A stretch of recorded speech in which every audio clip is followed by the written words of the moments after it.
Welcome to another episode of the Lone Recruiter Podcast. I'm your host, Brett Clemenson, and if you're a recruiter on your own or just lacking general advice or mentorship, you've come to the right place. Our episodes are designed to give you the motivation, the strategies, and the advice you need to become the very best lone recruiter. So join us, grab a cup of coffee, let's take your desk to another level. Now, today's episode is, how do you get a candidate to tell you their salary when they're trying to hold on to that information? And we've all been there.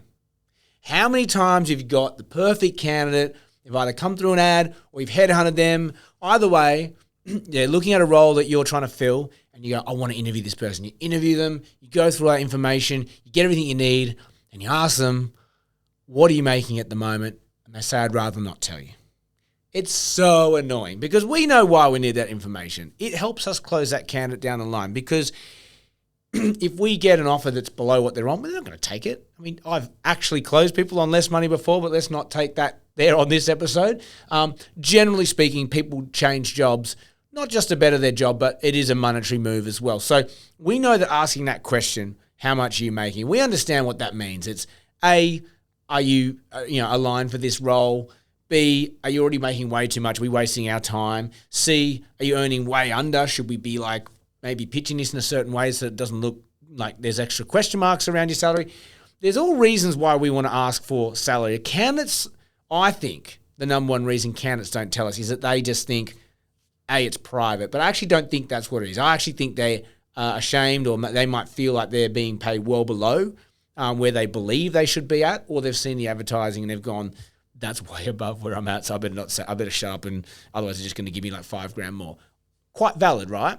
So today's episode is, how do we get that salary information out of them? Because if you're new at this or if you struggle at this, there are some things you can do that will almost guarantee that you get what you need out of them. So I've kind of got 4 phases that I walk through or I run through if I need to get there. The first being, I do this every time and I typically get what I need out of them. The second phase is if you give them a bit of a better understanding of what you need that salary for. Typically, a smart person will go, okay, that makes sense if you've conveyed that properly. The third thing would be, not tricking them, but trapping them within a range. And then the last thing is just how you get a bit tricky about it. And that fourth one's the one I think a lot of people are going to get value out of. So, look, the first approach I take with anyone when asking salary isn't just to ask, hey, what are you earning? If you ask that question at the top of your interview notes, at the top of your interview questions,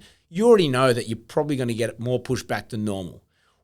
I'm going to guess that most of you have the question of what are you earning further down in the interview form. Now, whether you're using a template that someone's given you or that's just the way we've always done it, the psyche behind that is that when you ask someone really easy questions, let's just say, like, when was your last review? Well, there's no reason not to tell you that. Oh, my last review was maybe 6 months ago. Cool.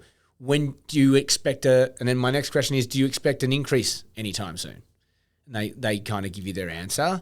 Okay, you're expecting an increase. Do you know how much? Oh, maybe 2-3%.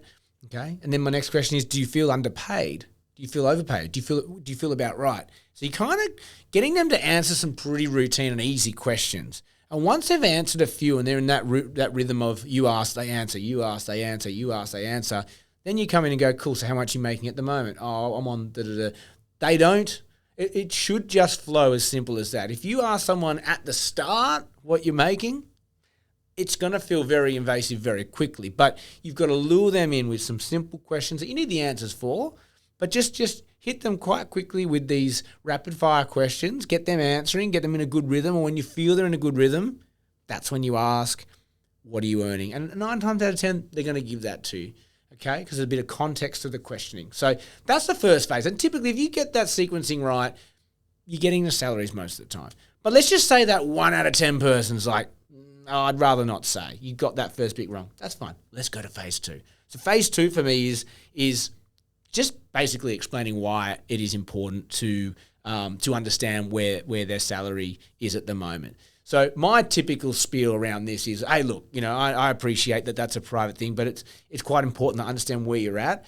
It's not to say that's where we're going to be, and it's not to dictate where you want to be. in terms of what you hope to earn. They're two separate figures. Like what you're earning now is very different to what you want to make, and we'll go into that. But why it's important for me to understand where you're being paid at the moment is, well, one, I need to make sure that I'm going to get you a nice increase.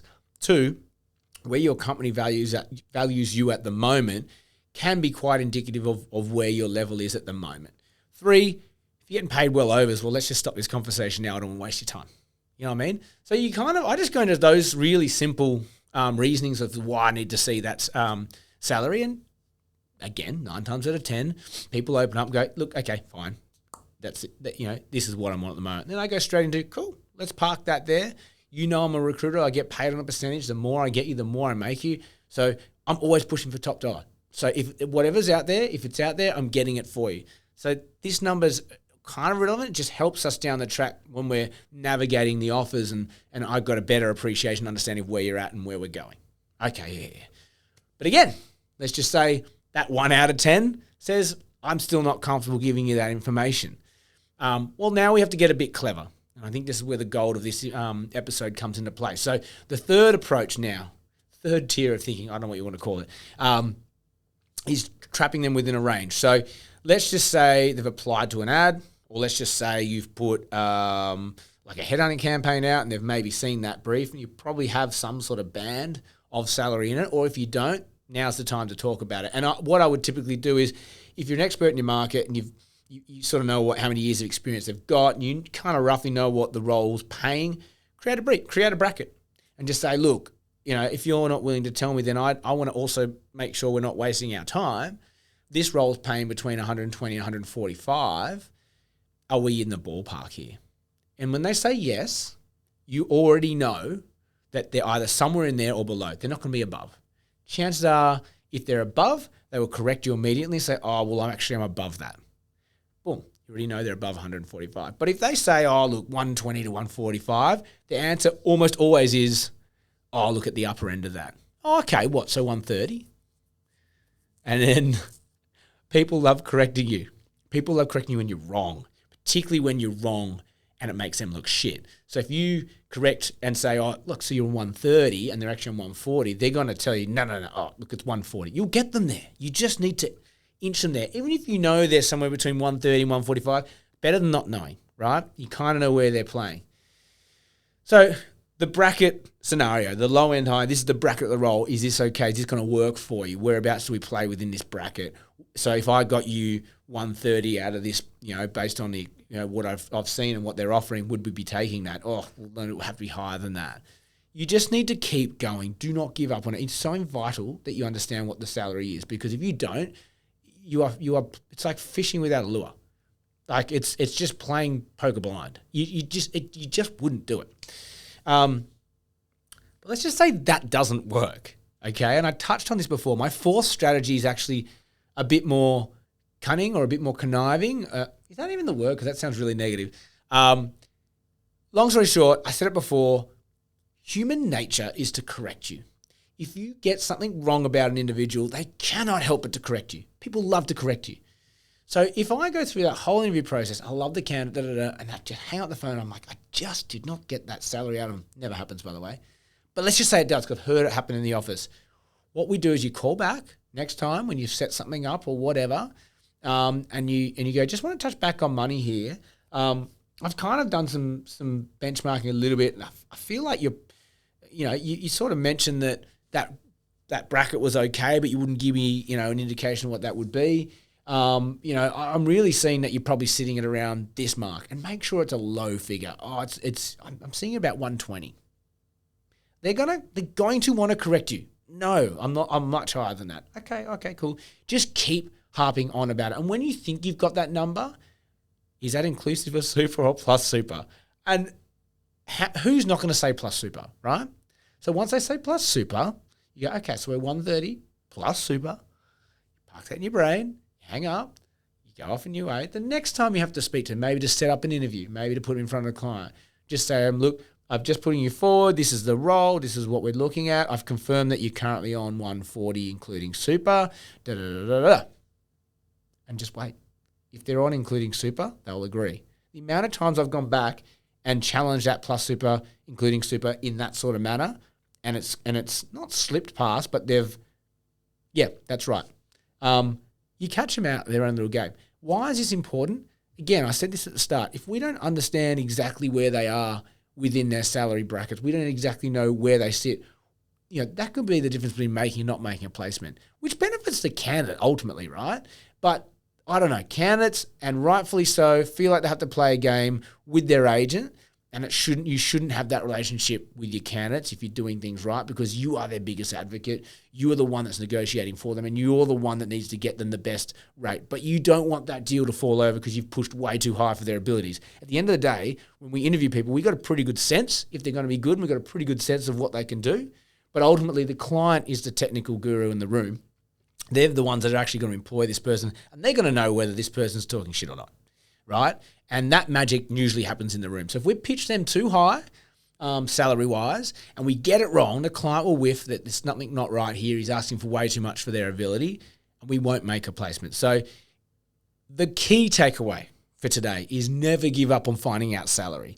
And there are four key ways to do it. So the first way, let's recap, wrapping up now. The first way was just make sure when you're interviewing your candidate, get in a really good rhythm of asking simple questions and getting simple answers. Simple questions, simple answers. Maybe a slightly more difficult question, slightly difficult more answer. Boom, let's go for what are you earning? And you should get that answer straight away. If that doesn't work, give them all the reasons why. Give them all the reasons why it's important that you need that salary. You've got those up your sleeve. You've said them all a million times. You need it for comparison. You need to understand where they sit in the market. Where does the current employer value them? I need to make sure I'm not going to get you an offer that's lower than what you're making now because you're not going to move. All those things, right? That's the second reason. That's the second process or step you can take. The third step you can take is using brackets. So, okay, well, this role's offering X to Y. Are you within that bracket? Whereabouts do you fit? Okay, you're at the upper end. Oh, okay, so what? You're 130? No, I'm more like 140. Okay, cool. We're 140, 150. Kind of got a better idea of where you sit now. That doesn't work. You got your fourth and your last Hail Mary, which is being a bit more clever, a bit more, cheeky with what you do, but just keep looping back. Every time you get on the phone, just keep lowballing them. They cannot help but to correct you. Oh, I think you mentioned you're about 120. Oh, no, I didn't mention. Oh, why have I got 120 here? Maybe that's what I thought you were on. No. I'm on a lot more than that. Like, almost want to insult them. and they'll want to correct you, right? So they're my 4 steps to getting a salary out of a candidate if they're not telling you. Good luck. Happy hunting. That's all I have time for you today. As always, have an amazing day.